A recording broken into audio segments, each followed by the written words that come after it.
Accusé, levez-vous. Madame Irène Berrier, vous venez d'entendre lecture de l'acte d'accusation. Vous êtes accusé d'avoir tué votre mari, Frédéric Berrier, le dimanche 24 juin 1962, de 2 balles de revolver. Persistez-vous à affirmer qu'il s'est suicidé? Oui. Oui, Monsieur le Président. Mais en vérité, cette affaire est le rebondissement d'une autre affaire que je dois évoquer. Si pénible que cela soit pour vous, madame. Les faits remontent au printemps de 1961. Vous étiez mariée depuis 10 ans. Vous étiez heureuse. Je croyais avoir toutes les raisons de l'être, oui. Donc vous l'étiez. Et puis, brusquement, vous avez eu la révélation de la véritable conduite de votre mari. Et cela dans des circonstances particulièrement douloureuses. À votre insu, Frédéric Berrier avait eu de multiples liaisons. Il fréquentait alors une très jeune fille. Et l'une de ses anciennes maîtresses, Florence Vanier, a tiré par jalousie sur le couple, blessant très grièvement votre mari et tuant la jeune fille. La meurtrière a été jugée et condamnée. Ceci est une autre affaire. Revenons-en à vous. Le drame, il n'y a pas d'autre mot, vous bouleverse. Vous déclarez avoir toujours eu pleine confiance en votre mari, n'avoir même jamais pensé que son métier lui donnait toute facilité pour mener double vie. Il était, n'est-ce pas, agent médical et représentait un grand laboratoire dans plusieurs départements. C'est exact, Monsieur le Président. En apprenant la nouvelle, vous avez eu une première réaction, disons, très mauvaise. Il y a des témoins. Parlant de votre mari, vous vous exclamez « Dommage qu'elle l'ait raté ». C'est possible, je ne sais plus. Cependant, par la suite, vous vous montrez parfaite. Atteint à la tête, votre mari reste près de 3 mois dans le coma à l'hôpital. Vous manifestez une grande joie quand vous apprenez qu'il sera sauvé. Oui, je ne voulais pas le perdre, Monsieur le Président. J'espérais que cette aventure lui servirait de leçon. Tous les témoignages concordent. Médecins, infirmières le répètent, vous êtes, je lis dans le rapport, vous êtes admirable de dévouement. Quand Frédéric Berrier est transporté en clinique, vous passez auprès de lui le plus clair de votre temps. Enfin, votre mari rentre chez vous dans votre propriété de Villereine, dans la Seine, en mars 1962, soit 1 an après le drame. Vous êtes généreuse, vous avez tout pardonné. Vraiment? Oui. Oui, ça me paraissait tout naturel. Et puis, pour ma petite fille, il fallait... Or, 3 mois après ce retour, en votre absence, votre mari est trouvé seul chez lui par une voisine, 2 balles dans le cœur. Vous prétendez qu'il s'est tué. Mais tout porte à croire que c'est vous qui avez tiré les 2 coups de revolver. Et vous êtes inculpé d'assassinat. Voyez-vous quelque chose à ajouter? Non, Monsieur le Président. Une question, maître? La défense? Aucune pour l'instant, Monsieur le Président. Je dois maintenant, madame, parler de votre passé, même si le rappel de certains souvenirs vous est pénible. Il faut que messieurs les jurés sachent qui ils ont à juger. Vous êtes né à Chartres le 10 juin 1931, dans un foyer extrêmement heureux. Vous êtes enfant unique. Votre mère ne travaille pas et vous élève sans difficulté dans des principes moraux solides, mais sans rigueur excessive. On a retrouvé 2 de vos institutrices qui ont fait de vous le portrait d'une fillette douce, intelligente, très franche et spontanée, douée pour l'étude. Malheureusement, un deuil vous frappe. Vous aviez 10 ans quand votre père meurt dans un accident de chasse. C'est pour vous un choc terrible. Oui. J'adorais mon père, Monsieur le Président. 2 ans plus tard, votre mère se remarie. Et vous manifestez une vive hostilité à votre beau-père. On vous met interne dans une pension. Vous vous repliez sur vous-même et donnez tout entière à vos études pour devenir professeur d'anglais. Mais, à 19 ans, vous rencontrez Frédéric Berrier. Il a 23 ans, vous l'aimez, et votre entourage s'étonne de vous voir changer complètement tant vous êtes heureux. Oui, oui, c'est exact, oui. Et j'ai abandonné mes études pour épouser Frédéric. C'est cela en 1951. Oui, Une petite fille née, Marie-Claire. oui. La situation financière de votre ménage est bonne. Vous êtes, vous, une épouse irréprochable. 10 années s'écoulent ainsi, et on rejoint alors le premier drame. Je ne parle pas de l'examen du psychiatre qui vous a vu à diverses reprises, nous entendrons tout à l'heure sa déposition. Sur le curriculum vitae de l'accusé, messieurs, pas de questions? Monsieur l'avocat général? Aucune question, Monsieur le Président. Venons-en au moment où Frédéric Berrier est rentré à votre domicile guéri de ses blessures, aux 3 mois qui ont précédé sa mort et au jour même de cette mort. Vous avez déclaré, madame, qu'à son retour de clinique, que votre mari n'était plus le même. Qu'entendez-vous par là? Bien, il était devenu très amer, très irritable. Il me parlait avec brusquerie. Lui qui était autrefois si gentil. Mais il avait été très touché. Mais je vois qu'il avait été blessé aussi à la jambe et qu'il lui en restait une claudication légère. Oui, il en souffrait. Il devait se trouver moins séduisant et se sentir en état d'infériorité. Enfin, j'ai pensé ça d'abord, que son changement de caractère était la conséquence de ses blessures. Mais non, il y avait autre chose. Je ne savais pas quoi. Mais à l'instruction, vous avez déclaré qu'il était dur et injuste avec vous. Et avec vous seulement. Oui. Qu'il s'acharnait à vous faire de la peine, accablé, disait-il, par votre générosité. Lui faisiez-vous sentir qu'il vous devait quelque chose, en échange, en somme, de votre attitude compréhensive, ce qui aurait été très maladroit? Oh non, non, je ne crois pas. J'évitais même d'en parler. C'était lui qui revenait tout le temps sur le sujet. Mais Frédéric Berrier a précisé ses reproches lors d'une scène qui se place fin mars 1962, soit 3 semaines après son retour. Il avait refusé de reprendre avec vous des relations intimes. Oui. Oui, mon mari avait prétexté sa grande fatigue pour s'installer dans une autre chambre. Vous décidez d'éclaircir la situation.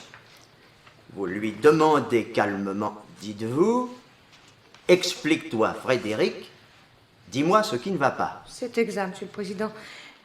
Et il m'a répondu, mais tout Oui. va très bien, qu'est-ce qui te prend, de quoi t'inquiètes-tu? Oui. Oh, excusez-moi, Bon, je poursuis.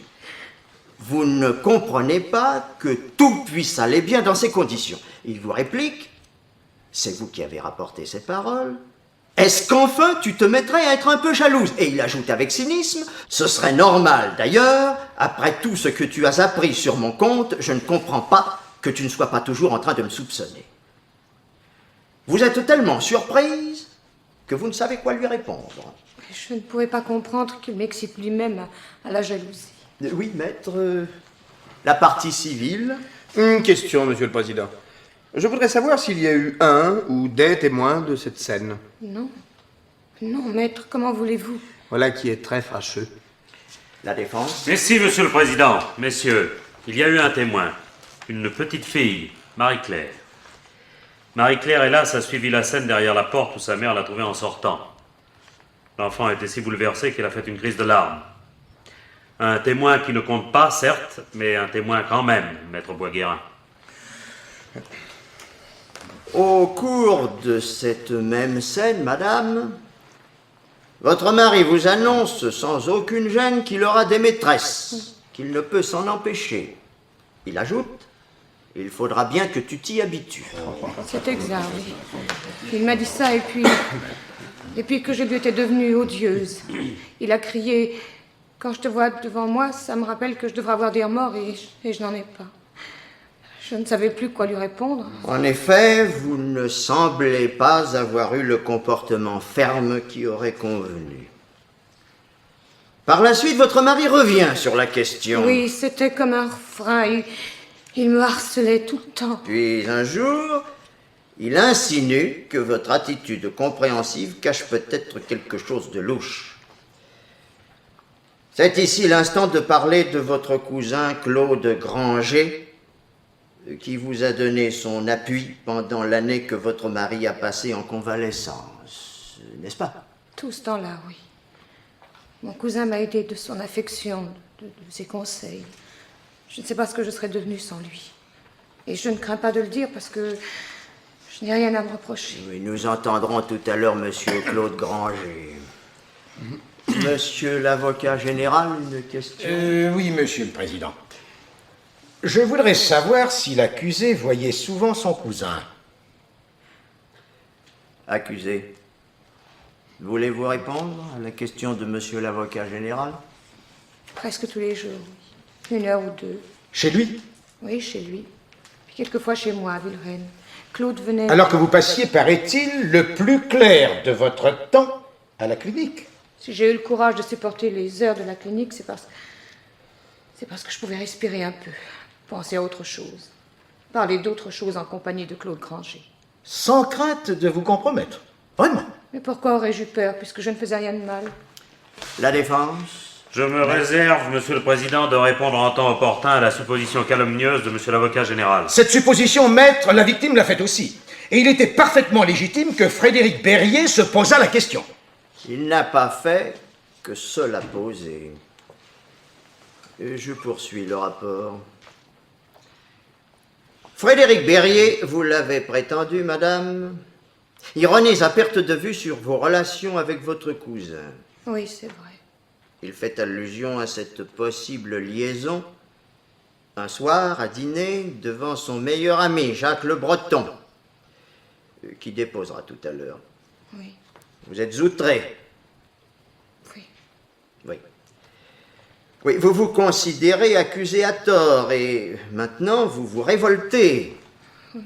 Ce sont, avez-vous dit, des discussions sans fin, des disputes même, dont le bruit parvient à votre voisine, Madame Quentin. Oui, je me rendais compte que ça ne faisait qu'envenimer les choses, mais on ne peut pas toujours subir et accepter. C'était trop. Et c'est à ce moment que vous achetez un revolver. Non, monsieur le président, enfin, oui, mais c'est... C'est-à-dire, monsieur le président, que Frédéric Berrier fait acheter un revolver à sa femme. Ce n'est pas la même chose. Vous répondez à la place de votre cliente sur une question aussi capitale parce que vous la voyez embarrassée, maître. Procédé inqualifiable. Monsieur l'avocat général, je suis là pour aider l'accusé. La vérité paraît quelquefois si invraisemblable qu'elle l'embarrasse. Procédé inqualifiable. Voilà qui est injurieux à mon égard, je n'emploie même pas un procédé. Je fais ce que je dois faire. Mais en agissant de cette façon, vous nous privez d'une réaction essentielle de l'accusé. Voilà dépassé le moment où, peut-être, elle aurait dit la vérité. Mais la vérité, elle l'a déjà dite. Frédéric Berrier lui a fait acheter une arme. Mais encore faudrait-il le prouver. Donc, madame, voulez-vous nous dire dans quelles circonstances votre mari vous aurait fait acheter ce revolver? Eh bien, il y avait eu plusieurs cambriolages dans notre quartier. Certains, la nuit, les occupants des villas étant chez eux. Alors, Frédéric m'a dit, il faudrait avoir une arme ici, on ne sait jamais. Et il a ajouté, tu devrais déposer une demande d'autorisation au commissariat. Je ne comprenais pas pourquoi, justement, moi. Je lui ai dit, il a prétendu qu'il pouvait justifier une demande personnelle puisqu'il avait été victime d'une tentative d'assassinat. Mais il ne voulait surtout pas attirer l'attention. Et puis, enfin, je ne sais plus quoi encore. Oui, c'est ce que vous avez déclaré à l'enquête. Comme Frédéric Berrier avait repris ses activités... C'est ça. Il restait absent parfois 3 ou 4 jours. Alors, je pouvais donner comme raison que j'avais peur toute seule la nuit avec une enfant dans une grande maison. C'était une bonne précaution. Alors, je lui ai demandé ce qu'il fallait faire. Je pensais que probablement une autorisation maritale était nécessaire. Mais Frédéric m'a assuré que non. Et puis j'ai remarqué, moi, qu'il était bien renseigné sur la question. Il a haussé les épaules. Enfin, vous faites votre demande, vous obtenez le permis, et vous présumez, dites-vous, que votre mari achètera l'arme lui-même. Je n'y connaissais rien. Il a prétendu s'en être occupé chez un armurier de la rue de Lyon à Paris. Et il m'a dit de prendre un Browning 635. Il m'a donné le prix approximatif. Et vous êtes allé acheter le revolver le 17 avril. Oui, Monsieur le Président. Frédéric avait prévenu l'armurier que je passerais. Enfin, il me l'avait affirmé. Mais l'armurier ne s'en est même pas souvenu. C'est exact, il l'a confirmé à l'enquête. Oui, c'est ça. Il ne s'est pas souvenu d'avoir reçu un client lui annonçant la visite de sa femme. Cependant, vous achetez l'arme. Oui. Mais oui, comme j'avais le permis, c'était tout simple. Mais voyons, vous n'avez pas été surprise que l'armurier n'ait pas vu votre mari? Logiquement, il me semble. Un peu, oui, Monsieur le Président. Si, j'étais un peu surprise et puis j'ai pensé que j'avais dû me tromper de magasin, comme il y en a plusieurs dans le quartier. C'est d'ailleurs, avez-vous déclaré ce que vous a répondu votre mari quand vous lui avez rapporté le fait? J'ajoute que l'enquête menée dans les différents magasins du quartier n'a donné aucun résultat. Pas un armurier à qui l'on a montré la photo de Frédéric Berrier n'a pu le reconnaître. Je ne sais pas, je n'ai pas compris. La partie civile? Une question, maître? Oui, Monsieur le Président. Cette histoire de revolver me paraît un peu compliquée. J'aimerais savoir si quelqu'un pourrait la confirmer. Non, personne. Quel dommage pour vous, madame. Vous auriez très bien pu avoir toute seule l'idée d'acheter une arme, non? Oh non, ce n'est pas une idée qui me serait venue. J'ai toujours eu peur des armes. Seulement, je trouvais bonne l'idée de Frédéric. Par prudence, je me disais que si un voleur entrait dans la maison, je ne saurais même pas... Non, je ne saurais même pas tirer. Mais la menace suffisait peut-être. Il paraît que vous avez quand même appris à tirer, Irène Berrier. La défense? Et c'est heureux, maître Boisguérin. À quoi servirait de posséder un revolver pour se défendre si on ne sait pas l'utiliser? Mais savez-vous qui a donné à Irène Berrier une leçon? Eh bien, son mari, lui-même. Vous avez déclaré, madame, que Frédéric Berrier avait beaucoup insisté pour vous expliquer le maniement du Browning. C'est exact, oui. Il a tenu à ce que je l'accompagne dans le jardin et il m'a montré. Il me faisait viser les marguerites dans la pelouse. Oh, un après-midi seulement. Bon, le revolver est donc en votre possession. Vous le placez à votre portée? Mon mari m'a conseillé de le ranger dans le secrétaire, au premier étage. Oui, dans un petit salon-bureau attenant à votre chambre. Oui, qui séparait nos 2 chambres. En cas d'attaque, il était facile de le prendre là. Bien. Frédéric Berrier se plaint à son ami Jacques Le Breton, disant que vous cherchez à vous débarrasser de lui. C'était devenu chez lui une idée fixe. Nous sommes en pleine invraisemblance. Un homme qui craint que sa femme ne se débarrasse de lui ne la pousse pas à acheter un revolver. Mais qu'est-ce qui infirme l'hypothèse, monsieur l'avocat général, que Frédéric Berrier n'a pas eu cette idée seulement après l'achat du revolver? On ne juge pas sur des hypothèses, maître. Mais c'est d'ailleurs après que Frédéric a commencé à me répéter que je pensais que j'allais le tuer. Mais c'est pas vrai. Non, c'est pas vrai. Oui, si vous êtes fatiguée, madame, nous pouvons interrompre l'audience. Non, c'est pas la peine, merci. Je reprends donc. Le malaise va s'accentuant dans votre foyer. Il devient même très aigu. Vous confiez souvent votre fille à sa marraine pour qu'elle n'entende pas, avez-vous déclaré, son père vous harceler de ses suppositions injustes. Oui, ça durait des heures. Je n'en pouvais plus. Le soir surtout. Et même la nuit, jusqu'à 2 heures du matin, il m'obligeait à me tenir éveillée. Même si je tombais de fatigue, il fallait que je l'écoute. Et toujours la même chose, toujours, ça revenait. Il vous répétait alors sa conviction que vous cherchiez l'occasion de le supprimer. Oh, c'était affreux. Je pouvais plus faire un geste, dire un mot, pleurer, et même sourire. Oh, ça m'arrivait pas souvent de sourire, mais dans tout. Tantôt, il voyait des signes. Par exemple, avez-vous un souvenir précis à ce sujet? Oh, plus d'un, monsieur le président. Un jour, je lisais un roman. J'avais mis un signet à la page où j'en étais restée. Je me méfiais pas. Il a ouvert le livre. Justement, il était question d'une femme qui voulait se débarrasser d'un homme. Il a sauté là-dessus comme sur une preuve que je voulais en faire autant. Il a été odieux. J'ai eu peur, je me suis sauvée dans le fond du jardin. Je ne reconnaissais plus mon mari. Quand je pense qu'avant il était si gentil, puis d'une délicatesse, d'une douceur. Il n'oubliait jamais un anniversaire. C'était des fleurs, des cadeaux. Alors pourquoi? Je ne comprenais plus. Pourquoi il me persécutait comme ça? Oui.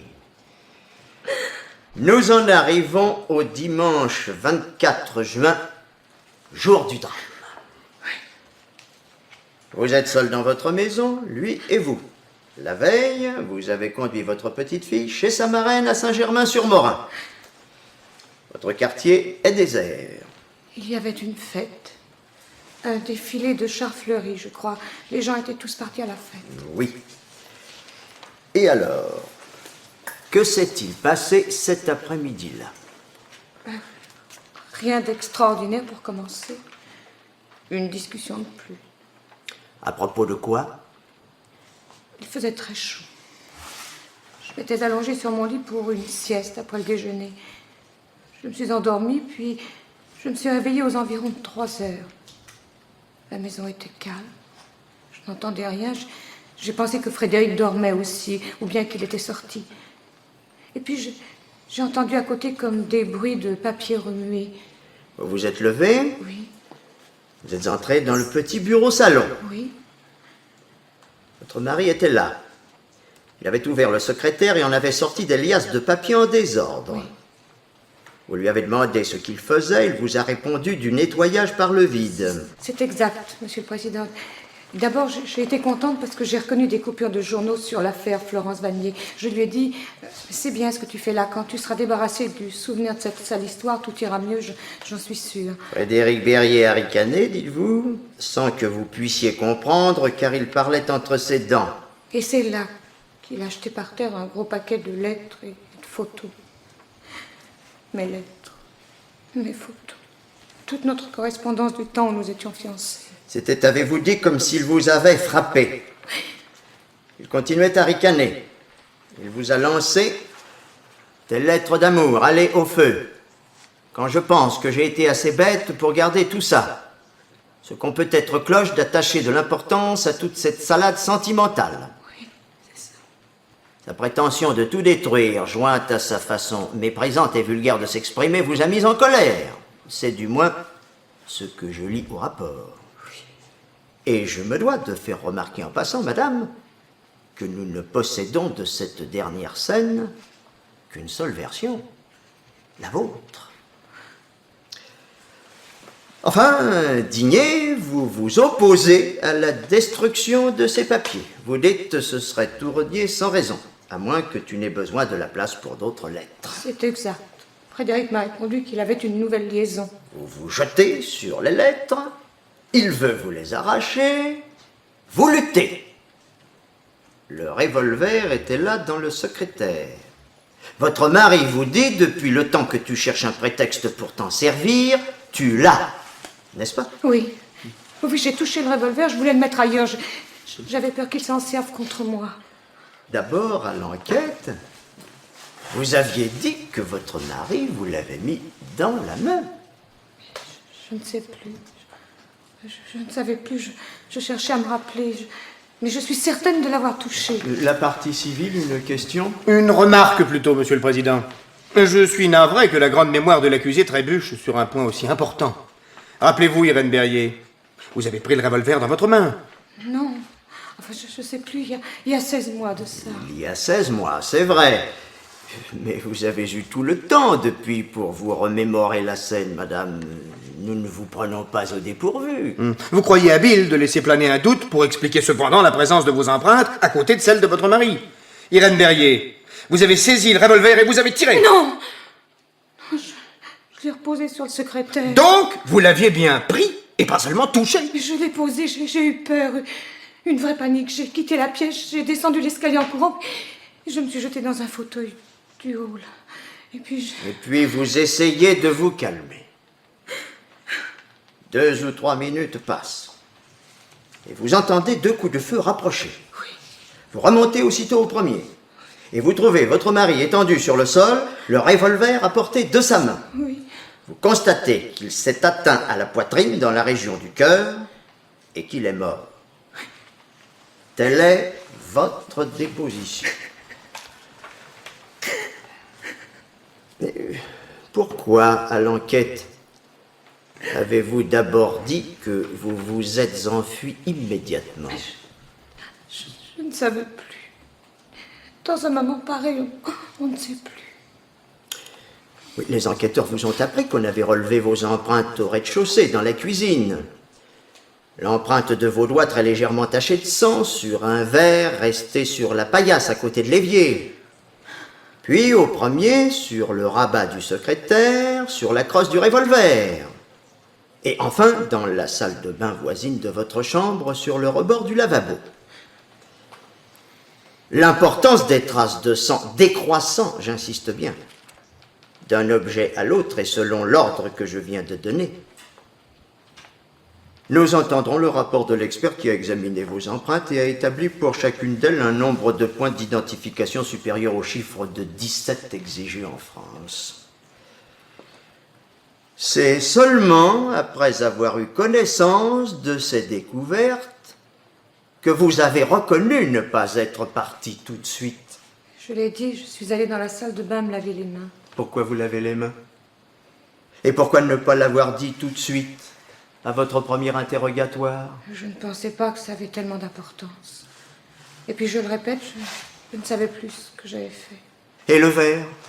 Dans la cuisine? J'avais très soif, j'ai bu de l'eau. Maître, vous avez la parole. Je pense que maintenant, à tête reposée, l'accusée se rappelle ce qu'elle a fait. Pourquoi, quand son mari se suicide, elle a du sang sur la main? Et pourquoi l'on retrouve la trace de ses doigts ensanglantés sur le revolver? En tant qu'avocat de la partie civile, je représente Irène Berrier, le frère de votre mari, votre beau-frère. Cet homme veut la vérité. Maître Giquel? Irène Berrier a été prise de panique devant le corps inerte de son mari. Vous n'ignorez pas, messieurs, que dans cet état, on peut faire certains gestes dont on ne se souvient pas. Comme c'est facile de ne pas se souvenir.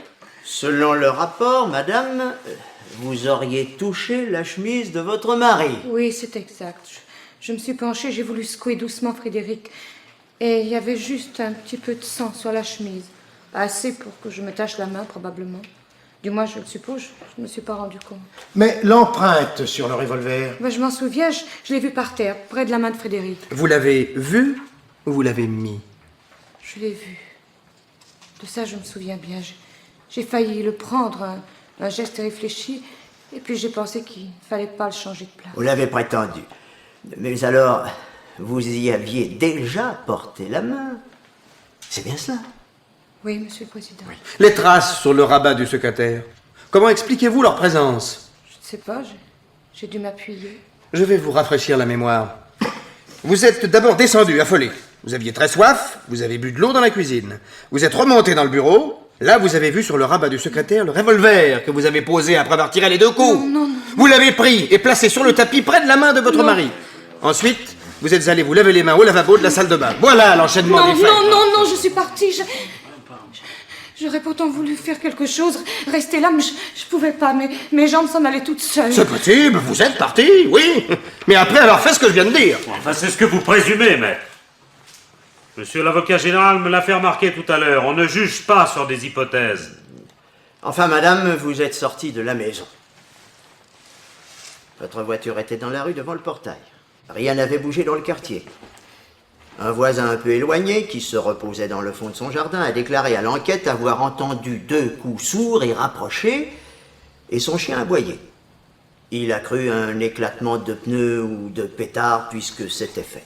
Il ne s'est pas dérangé. Non, je suis partie sans voir personne. Bon, vous bondissez au volant, sans fermer aucune porte, vous fuyez. Monsieur l'avocat général? Et vous trouvez, Irène Berrier, que c'est un réflexe normal pour une femme dont le mari vient de se suicider? Vous n'avez pas eu l'idée d'appeler un médecin, ne serait-ce que pour vous assurer qu'il était réellement mort, qu'il n'y avait plus rien à tenter. Vous étiez certaine de la mort? Monsieur l'avocat général, l'accusée n'a pas hésité à parler de cette fuite immédiate qui joue contre elle. Je vous demande d'en tenir compte. Cela ne résout pas la question. Quelle heure était-il quand vous avez quitté votre maison, madame? Environ 15h30, Monsieur le Président. Enfin, je crois, je ne me rendais plus compte de l'heure. Et vous n'êtes arrivé à Saint-Germain-sur-Morin chez votre amie, la marraine de votre fille, que vers 19h. Il ne faut pas 3h30 pour faire 30 km en voiture. Entre-temps, qu'avez-vous fait? Je me suis arrêtée plusieurs fois. J'ai marché dans la campagne pour calmer mes nerfs, pour réfléchir. Oui, pour réfléchir à la meilleure façon de masquer votre crime. Et bâtir l'histoire que vous n'avez cessé de répéter depuis. Non. Non, je me demandais si j'avais le droit de compliquer la vie de mon amie en allant chez elle. Vous êtes arrivé enfin chez madame Martine Perronnet, qui a été extrêmement surprise et bouleversée de vous voir dans un état épouvantable. Ce sont ses propres mots. Dans la nuit seulement, vous lui avez dit « Frédéric s'est tué. Il s'est tiré un coup de revolver. » Puis vous avez ajouté « C'est moi qui l'ai tué. » C'est vrai, Monsieur le Président. Mais ce n'est pas tout ce que j'ai dit. Certes. Dans une crise de larmes, vous avez ajouté « Je n'ai pas eu assez de patience. Il s'est tué parce que je n'ai pas pu le supporter tel qu'il était devenu. Il s'est tué à cause de moi. » Oui. Au matin du lundi seulement, votre voisine, Madame Quentin, a découvert le corps. En fait, il avait déjà été découvert une première fois par votre cousin Claude Granger, qui est passé à la villa le dimanche vers 18h. On me l'a dit, oui. Votre cousin est rentré chez lui comme si rien ne s'était passé. Ce qui paraît assez étrange. Vous l'aviez prévenu? Prévenu? Oh non. Non, il est venu par hasard. Le lundi matin, donc, Madame Quentin a alerté la police, à qui elle a donné l'adresse de Saint-Germain. Les enquêteurs vous ont alors retrouvé chez votre ami et vous ont appris l'événement. Cette nouvelle ne parut pas vous surprendre, et pour cause. Votre fuite, votre comportement vous ont rendu suspecte. Vous mentiez sur vos heures de départ et d'arrivée. J'étais épuisée, je ne savais plus ce que je disais. De l'examen du médecin légiste et des constatations de l'expert en balistique, il ressortit que Frédéric Berrier avait pu difficilement se faire lui-même les blessures qu'il le présentait. Nous entendrons leur rapport tout à l'heure. Vous êtes inculpé. À l'instruction, vous fléchissez. Vous faites le même aveu qu'à votre ami. C'est moi qui l'ai tué. Précisant même, c'est moi qui ai tiré, n'est-ce pas? Oui, Monsieur le Président, c'est possible. Et ce n'est pas la même chose. C'est moi qui ai tiré. Ne vous permettez plus l'équivoque sur laquelle vous avez continué à jouer, cependant, car vous vous êtes rétracté. J'ai dit n'importe quoi. J'étais tellement fatiguée. Je voulais qu'on me laisse tranquille, que ce soit fini. Vous avez répété, je voulais dire, Frédéric s'est tué à cause de moi. C'est bien exact. C'est très important, madame. Oui, je ne m'en souviens plus. Une remarque, si vous me le permettez, Monsieur le Président. Notez-le, messieurs de la Cour, messieurs les jurés, l'accusé ne se souvient jamais de ce qui est capital. Et nous continuons à n'entendre que sa version des événements. Par bonheur pour les honnêtes gens, Irène Berrier, la vérité éclate toujours, tôt ou tard. Accusé. Monsieur le Président? Très fermement. Je vous invite, madame, à ne pas vous obstiner dans votre système de défense. Il est grand temps, si vous avez menti, d'avoir un mouvement de franchise. Cette franchise que l'on nous a présentée comme une qualité majeure de votre enfance. La Cour a besoin d'entendre cet aveu de votre bouche. Avez-vous tiré les 2 coups de revolver qui ont tué votre mari? Non. Non, ce n'est pas moi. Je ne veux pas. Monsieur l'avocat général, Je pose la même question, Monsieur le Président. la partie civile? Moi aussi, je la pose. La défense, maître Giquel? Irène Berrier a répondu. Pour ma part, je n'ai rien à ajouter, Monsieur le Président. Alors, nous allons procéder à l'audition des témoins. Mais d'abord, le médecin expert, le docteur Lamotte, est-il arrivé? Docteur! Docteur Clément Lamotte, 45 ans, expert psychiatre. Vous n'êtes pas parent de l'accusé, vous jurez de rendre compte de vos constatations et recherches en votre honneur et conscience? Je le jure. La cour vous écoute, docteur.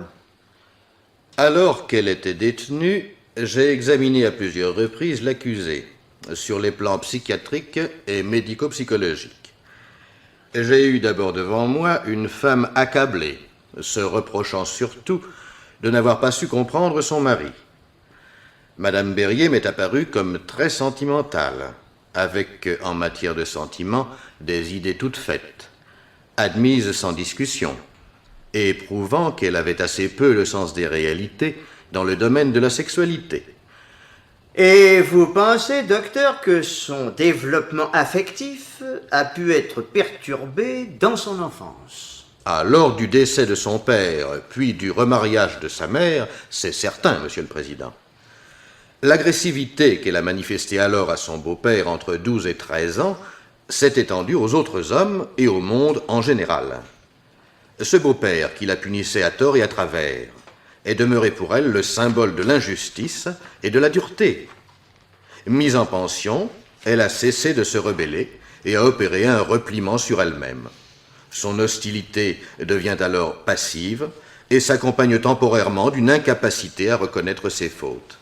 Elle s'absorbe avec passion dans ses études, puis tout est rentré dans l'ordre quand elle s'est sentie aimée par Frédéric Berrier et qu'elle l'a aimé.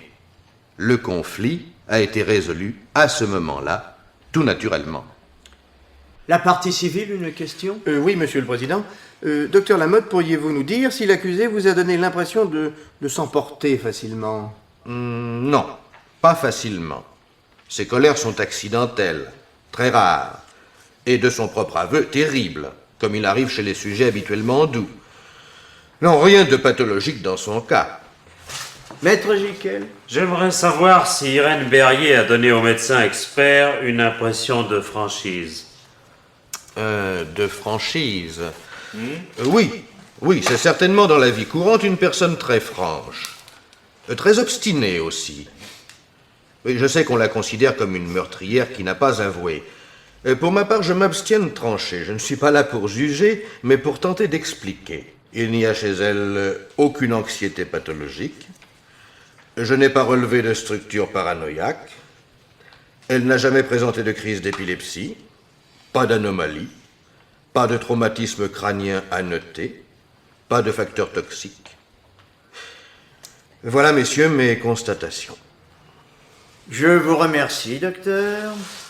Messieurs, pas de questions? La défense? J'aimerais poser au docteur Lamotte une question qui paraîtra peut-être hors de propos pour l'instant, mais dont on comprendra plus tard le sens. Il arrive parfois, n'est-ce pas, qu'un individu recherchant la mort pousse en toute conscience quelqu'un à le tuer. Oui, c'est en somme un mode de suicide indirect. Peu fréquent, mais cela existe. J'en ai vu personnellement 2 cas indubitables. Merci, docteur. Je prie messieurs de la cour, messieurs les jurés, de ne pas oublier, disons, cette parenthèse. Accusé, levez-vous. Vous n'avez rien à ajouter au rapport du psychiatre? Non, Monsieur le Président. La cour vous remercie, docteur. Monsieur le Président, messieurs.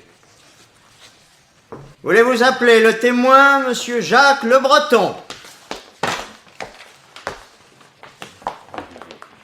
Venez à la barre, monsieur, venez.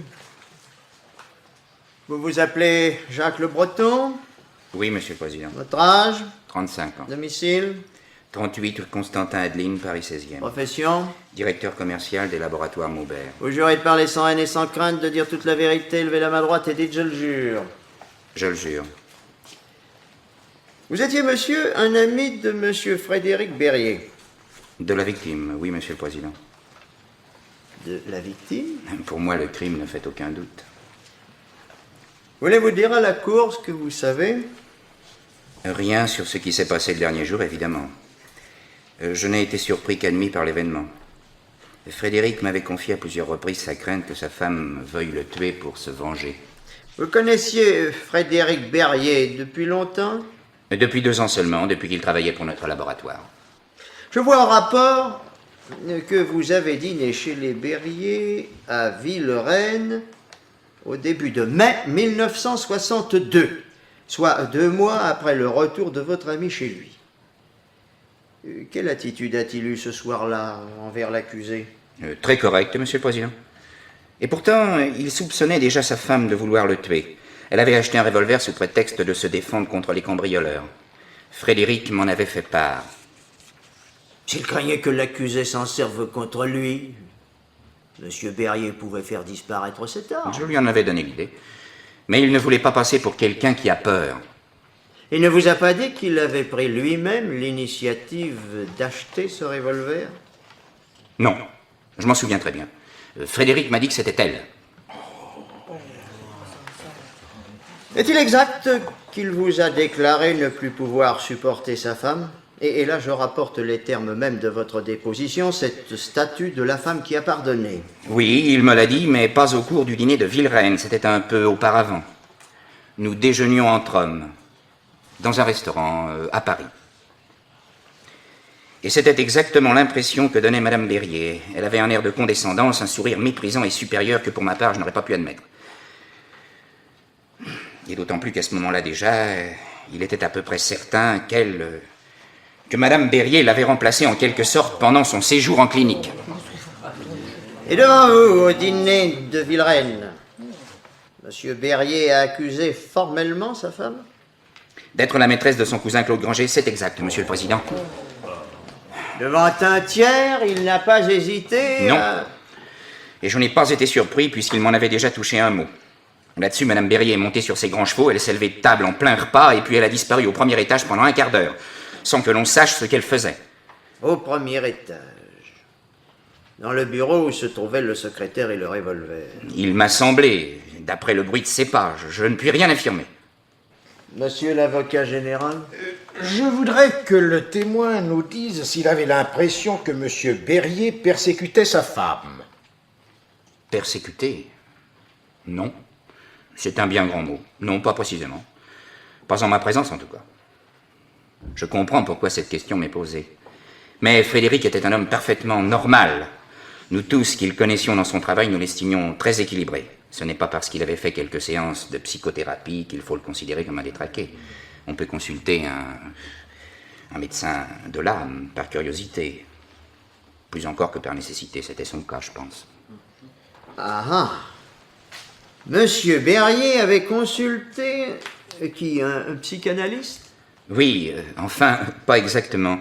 Un psychothérapeute qui applique une méthode différente. Et à quel moment l'a-t-il fait? Durant les 2 mois qui ont précédé sa mort, il a dû faire 4 ou 5 séances.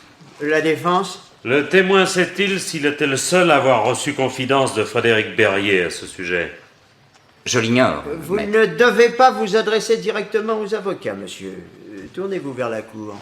je vous demande pardon. Il est possible que mon ennemi n'en ait pas parlé à d'autres personnes.